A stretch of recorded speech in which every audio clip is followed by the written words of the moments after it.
Assalamualaikum warahmatullahi wabarakatuh. Kami ucapkan selamat berjumpa kembali dalam video TTL Indonesia. Sekarang kita akan lanjutkan pembahasan soal dan juga teori tentang kalimat tidak efektif ya. Jadi untuk pembahasan kalimat tidak efektif sendiri ini sudah bahasan yang ketiga. Dan kita akan mulai di nomor 7 ya. Nomor 1 sampai 6, jenis kalimat tidak efektif 1 sampai 6 sudah ada pada video sebelumnya. Nah, sekarang kita akan mulai di nomor 7. Kalimat tidak efektif nomor 7 adalah kalimat yang mengandung kata mubazir ya. Jadi kata mubazir ini adalah dua atau lebih kata yang memiliki makna sama tapi dipakai secara bersamaan. Nah, ini tidak boleh ya. Karena kata mubazir ini jelas tidak efektif dan tidak hemat kata. Langsung saja, contoh pertama, pada zaman dahulu kala orang mengobati penyakit dengan dedaunan. Di mana letak tidak efektifnya, di mana letak mubazirnya? Jelas ya? Jadi begini, kalau untuk nomor 1 ini, zaman dengan kala itu sama ya, maknanya sama sehingga kita tidak bisa menggunakan keduanya sekaligus. Kita dapat menggantinya menjadi penggunaannya salah satu saja pada zaman dahulu atau pada dahulu kala saja, jangan dipakai bersamaan. Kemudian yang kedua, setelah pembicaraan pertama selesai, Pak Gerald diharapkan bisa naik ke atas mimbar. Di mana letak mubazirnya? Benar sekali, letak mubazirnya adalah naik ke atas. Karena kan kita sudah tahu ya, kalau naik itu pasti ke atas ya, nggak mungkin naik ke bawah. Maka dari itu, naik ke atas ini harus kita sederhanakan menjadi cukup naik ya. Begitu juga ketika teman-teman menemui kata maju ke depan, mundur ke belakang. Nah, ini juga tidak efektif. Kita cukup pergunakan naik, mundur, turun gitu aja ya. Kemudian untuk contoh ketiga, pertemuan itu membahas tentang penyebab tsunami di Banten. Di mana letak tidak efektifnya? Letak tidak efektifnya berada di membahas tentang. Seharusnya cukup dipersingkat menjadi pertemuan itu membahas penyebab tsunami di Banten. Kalau membahas itu sudah pasti membahas suatu topik ya, jadi tidak usah pakai kata tentang lagi. Kemudian untuk nomor 4, semua anak-anak diharapkan dapat berkumpul besok pagi. Nah, ini sudah jelas banget ya kesalahannya di mana, yaitu di semua anak-anak ya. Cukup disederhanakan menjadi anak-anak atau semua anak ya. Karena anak-anak ini sudah berarti jamak, tidak perlu ditambahi kata semua. Oke. Jenis kalimat tidak efektif yang terakhir, yang nomor 8 adalah kalimat tidak sejajar. Nah, bagaimana yang dimaksud dengan kalimat tidak sejajar ini? Jadi kalimat tidak sejajar ini seringkali tidak terasa karena sudah menjadi kebiasaan oleh kita untuk istilahnya menggunakan kalimat yang tidak sejajar. Dianggap sudah sangat dianggap benar sehingga kita seringkali lupa bagaimana yang benar dan apakah ini benar menurut kaidah bahasa. Oke, kita langsung bahas saja. Secara umum, ketidaksejajaran pada kalimat ada dua tipe ya, ketidaksejajaran bentuk dan ketidaksejajaran nanti satu lagi akan kita bahas. Ini nih contohnya. Lokasi untuk kantor baru telah dipilih ya, tetapi direktur belum menyetujuinya. Kenapa kalimat ini bentuknya tidak sejajar? Sangat jelas karena kata dipilih ini ya, kata dipilih tersebut adalah suatu perwujudan kalimat pasif. Sedangkan kata menyetujuinya adalah perwujudan dari kalimat aktif ya. Karena ada perbedaan imbuhan. Di sini di sini me. Jelas tidak sejajar. Maka dari itu kita harus sejajarkan dengan cara kedua bentuk ini, kedua form ini kita sepakati untuk menggunakan salah satu bentuk. Misalnya bentuk apa ya? Bentuk kalimat pasif. Oke, berarti di sini dipilih, di sini disetujui.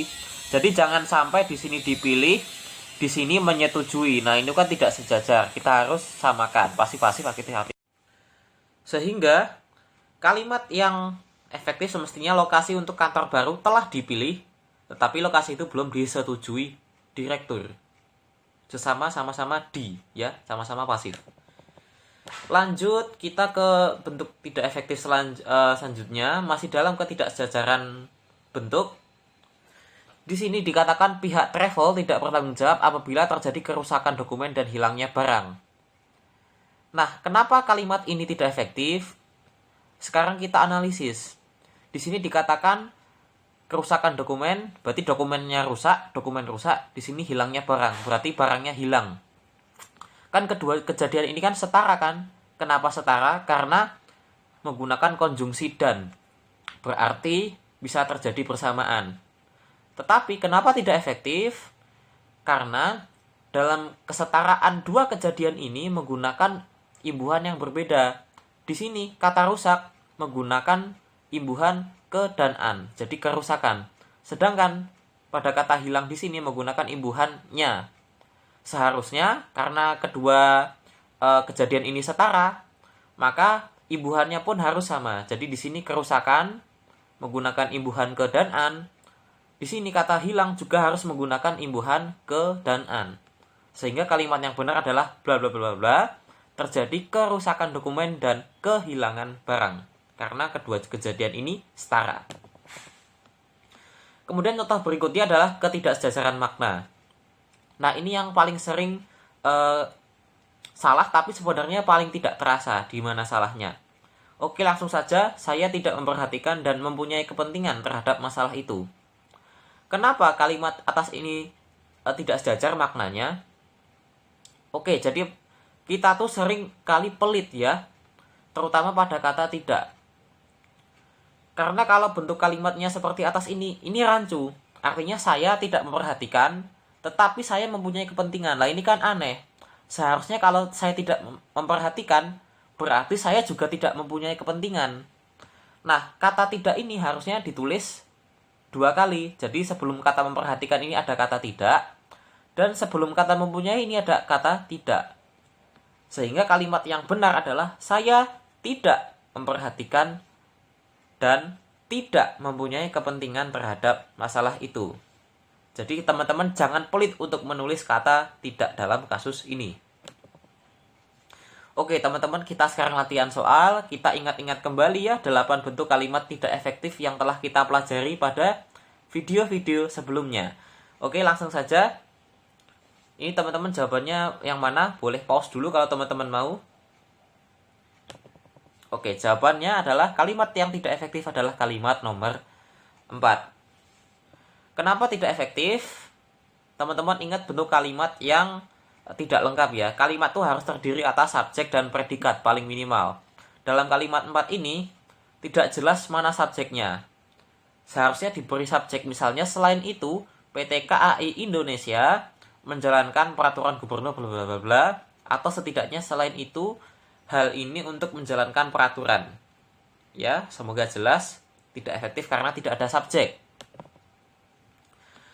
Kemudian latihan soal nomor kedua, mana yang tidak efektif? Nah, teman-teman boleh pause dulu.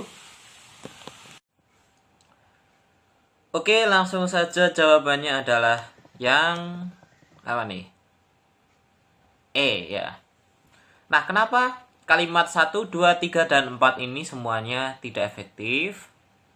Oke, langsung saja kita bahas. Untuk kalimat pertama, di sini ada potongan kalimat para pekerja ya. Para pekerja ini jelas tidak efektif ya. Sehingga kita cukup menyebutnya sebagai para pekerja. Kemudian nomor 2, kesalahan itu terjadi karena kata tidak bisa bekerja dan memiliki penghasilan. Nah, ini kan seperti yang baru saja dijelaskan. Kedua kejadian ini kan setara. Jadi kita harus memberinya sama-sama kata tidak ya di kedua subkalimat. Jadi tidak bisa bekerja dan tidak memiliki penghasilan. Kalau kondisi kalimatnya dibiarkan seperti ini kan jadi aneh. Tidak bisa bekerja tapi kok memiliki penghasilan. Rancu kan? Berarti kesalahannya di situ. Oke, kalimat ketiga, kesalahan ini ada pada keluarga Andi dalam ancaman kelaparan dan kesakitan. Ini tidak jelas kata kerjanya, di mana kata kerja di sini berfungsi sebagai predikat. Suatu kalimat setidaknya memiliki struktur SP ya, subjek predikat. Di sini predikatnya tidak jelas, semestinya harus dikasih suatu verb nih, misalnya keluarga Andi berada dalam ancaman kelaparan dan kesakitan. Seperti itu ya. Kemudian untuk kalimat nomor 4, kesalahan itu ada berada pada kata diam tak bergeming. Kenapa diam tak bergeming ini salah? Sangat simpel ya. Jadi gini, kata geming itu berarti diam. Jadi bergeming ini, kalau kita punya kalimat yang memiliki kata bergeming, artinya diam. Nah, di sini ada kata diam juga. Sehingga diam tak bergeming ini maknanya aneh. Diam tak diam. Nah, kan bingung kan? Diam dan bergeming itu artinya sama. Jadi jangan dicampur adukan. Kalau memang diam ya udah diam aja. Kalau bergeming ya bergeming aja. Oke? Sekian untuk yang bahasan kami sampaikan.